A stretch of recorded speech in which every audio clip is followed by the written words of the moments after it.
जय श्री कृष्ण, जय श्री राम। श्रीमद् भागवतम के 10वें स्कंद में आपका स्वागत है। पिछली कथा में हमने भ्रमर गीत के दर्शन किए थे। आइए अब हम अपनी कथा आगे बढ़ाते हैं। भगवान श्री कृष्ण अब कुब्जा के घर गए। कुब्जा का घर बहुत मूल्य सामग्रियों से संपन्न था। भगवान को अपने घर आते देख कुब्जा तुरंत हड़बड़ाकर अपने आसन से उठ खड़ी हुई और सखियों के साथ आगे बढ़कर उसने विधि पूर्वक भगवान का स्वागत सत्कार किया। फिर श्रेष्ठ आसन आदि देकर विविध उपचारों से उनकी विधि पूर्वक पूजा की। कुब्जा ने भगवान के परम भक्त उद्धव जी की भी समुचित रीति से पूजा की, परंतु वे उसके सम्मान के लिए उसका दिया हुआ आसन छूकर धरती पर बैठ गए। कुब्जा भगवान की ओर देखती हुई उनके पास आई, परंतु उस दुर्भागी ने उन्हें प्राप्त करके भी व्रज गोपियों की भांति सेवा न मांगकर बस एक ही चीज मांगी। उनसे ये मांगा कि आप कुछ दिन यहीं रहकर मेरे साथ रहिए। अब भगवान श्री कृष्ण तो सबका मान रखने वाले और सर्वेश्वर हैं। उन्होंने कुब्जा को अभिष्ट वर देकर उसकी पूजा स्वीकार की और फिर अपने प्यारे भक्त उद्धव जी के साथ अपने घर वापस लौट आए। अब एक दिन भगवान श्री कृष्ण उद्धव जी के साथ अक्रूर जी की भी अभिलाषा पूर्ण करने के लिए उनके घर गए। अक्रूर जी ने दूर से ही देख लिया कि हमारे परम बंधु मनुष्य लोक के शिरोमणि भगवान श्री कृष्ण, बलराम जी आदि पधार रहे हैं। वे तुरंत उठकर आगे आए और आनंद से बहकर उनका अभिनंदन किया, आलिंगन किया। अक्रूर जी ने भगवान श्री कृष्ण और बलराम जी को नमस्कार किया और उद्धव जी के साथ उन दोनों भाइयों ने भी उन्हें नमस्कार किया। जब सब लोग आराम से आसनों पर बैठ गए तब अक्रूर जी ने उन लोगों की विधिवत पूजा की। उन्होंने पहले भगवान के चरण धोकर चरणोदक सिर पर धारण किया, फिर अनेकों प्रकार की पूजा सामग्री, दिव्य वस्त्र, गंध, माला और श्रेष्ठ आभूषणों से उनका पूजन किया। सिर झुकाकर उन्हें प्रणाम किया और उनके चरणों को अपनी गोद में लेकर दबाने लगे। अब उसी समय उन्होंने विनयवत होकर भगवान श्री कृष्ण और बलराम जी से कहा कि भक्तों के कष्ट मिटाने वाले और जन्म मृत्यु के बंधन से छुड़ाने वाले प्रभु, बड़े बड़े योगीराज और देवराज भी आपके स्वरूप को नहीं पहचान सकते, तो हमें दर्शन कैसे हो गया? ये कितने सौभाग्य की बात है। प्रभु, हम स्त्री, पुरुष, धन, स्वजन, देह आदि के मोह की रस्सी में बंधे हुए हैं। अवश्य ही आपकी माया का खेल है। आप कृपा करके इस गाढ़े बंधन को शीघ्र ही काट दीजिए।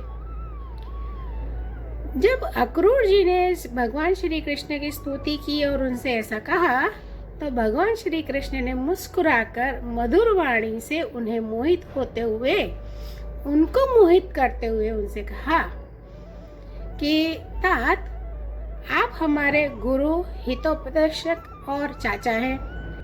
हमारे वंश में अत्यंत प्रशंसनीय तथा हमारे सदा के हितैषी हैं। हम तो आपके बालक हैं और सदा ही आपकी रक्षा, पालन और कृपा के पात्र हैं। चाचा जी, आप हमारे हितैषी में सर्वश्रेष्ठ हैं, इसीलिए आप पांडवों का हित करने के लिए तथा उनका कुशल मंगल जानने के लिए हस्तिनापुर जाइए।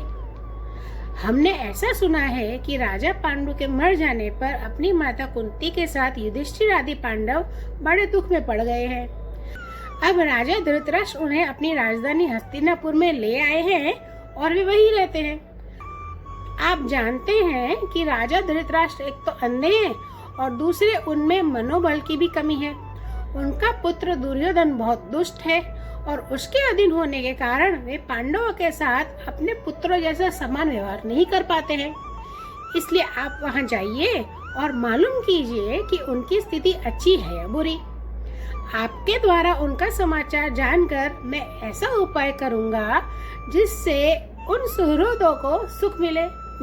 सर्वशक्तिमान भगवान श्री कृष्ण अक्रूर जी को इस प्रकार आदेश देकर बलराम जी और उद्धव जी के साथ वहां से अपने घर लौट आए। भगवान की आज्ञा अनुसार अक्रूर जी हस्तिनापुर गए।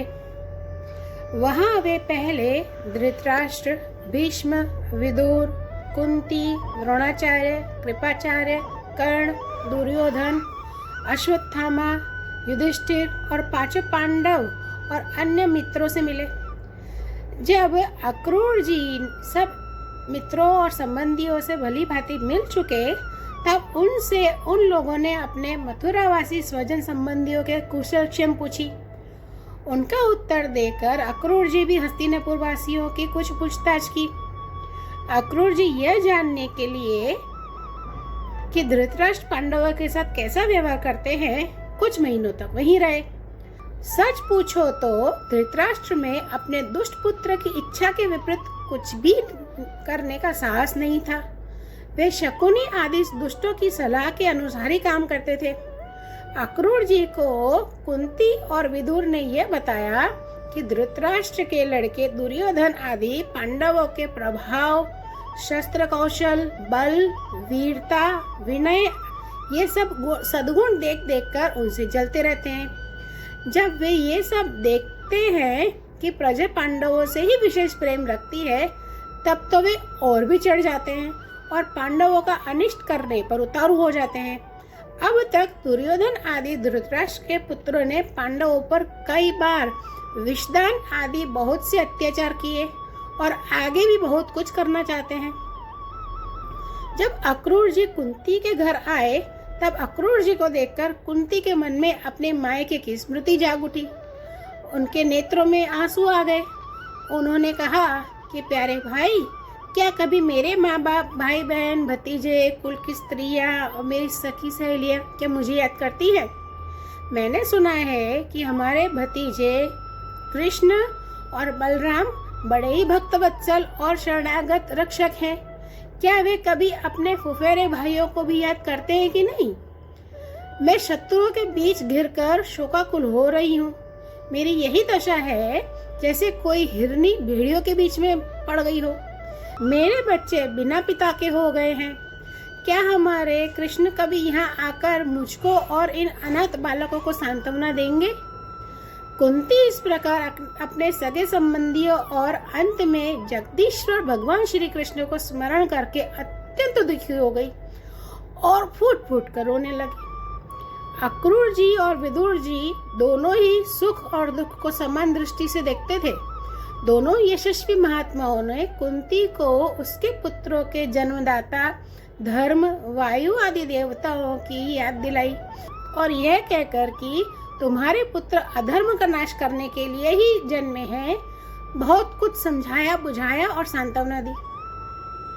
अक्रूर जी जब मथुरा जाने लगे, तब राजा धृतराष्ट्र के पास आए। अब तक यह स्पष्ट हो गया था कि राजा अपने पुत्रों का पक्षपात करते हैं और भतीजों के साथ अपने पुत्रों जैसा बर्ताव नहीं करते। अब अक्रूर जी ने कौरवों की भरी सभा में श्री कृष्ण और बलराम जी आदि का जो संदेश था वह सुनाया। अक्रूर जी ने कहा, महाराज धृतराष्ट्र जी, आप कुरुवंशियों की उज्जवल कीर्ति को भी और भी बढ़ाइए। आपको यह काम विशेष रूप से इसलिए भी करना चाहिए कि अपने भाई पांडु के परलोक सिधार जाने पर अब आप राज्य सिंहासन के अधिकारी हुए हैं। आप धर्म से पृथ्वी का पालन कीजिए और अपने सद्व्यवहार से प्रजा को प्रसन्न रखिए और अपने स्वजनों के साथ समान बर्ताव कीजिए। ऐसा करने से ही आपको लोक में यश और परलोक में सद्गति प्राप्त होगी। यदि आप इसके विपरीत आचरण करेंगे तो इस लोक में आपकी निंदा होगी और मरने के बाद आपको नरक में जाना पड़ेगा। इसलिए अपने पुत्रों और पांडवों के साथ समानता का बर्ताव कीजिए।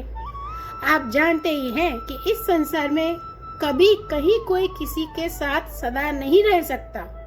जिनसे जुड़े हुए हैं उनसे एक दिन बिछुड़ना पड़ेगा।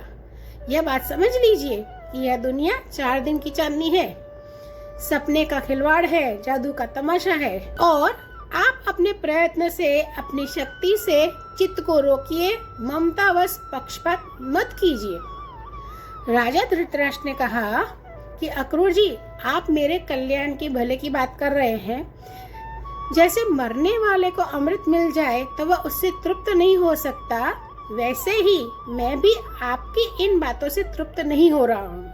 फिर भी अक्रूर जी, मेरे चित्त में आपकी यह प्रिय शिक्षा तनिक भी नहीं ठहर रही है, क्योंकि मेरा हृदय पुत्रों की ममता के कारण अत्यंत विषम हो गया है।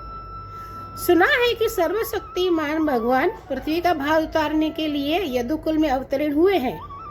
ऐसा कौन पुरुष है जो उनके विधान में उलट फेर कर सकता है? उनकी जैसी इच्छा होगी वैसा ही होगा।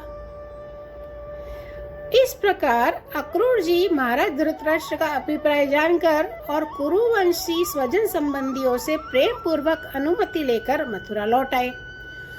उन्होंने लौट आने के बाद में भगवान श्री कृष्ण और बलराम जी के सामने धृतराष्ट्र का वह सारा व्यवहार बर्ताव जो वे पांडवों के साथ करते थे वह सुना दिया, क्योंकि उनको हस्तिनापुर भेजने का वास्तव में उद्देश्य तो यही था कि वो जान पाए कि पांडवों के साथ में कैसा व्यवहार हो रहा है।